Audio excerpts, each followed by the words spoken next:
আন্দোলনের শরিকদের সাথে জোটবদ্ধ হয়ে ভোটে যাবে বিএনপি, জোট হচ্ছে না জামায়াতের সাথে, জানালেন সালাউদ্দিন আহমেদ।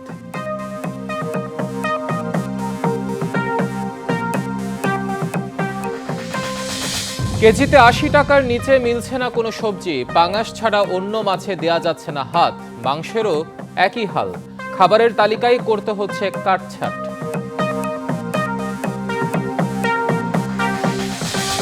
রোহিঙ্গা সমস্যা সমাধানে মালয়েশিয়ার সহায়তা চাইলেন প্রধান উপদেষ্টা। আনোয়ার ইব্রাহিমের সাথে বৈঠকে ৫ সমঝোতা সই, বাংলাদেশে বিনিয়োগের আহ্বান।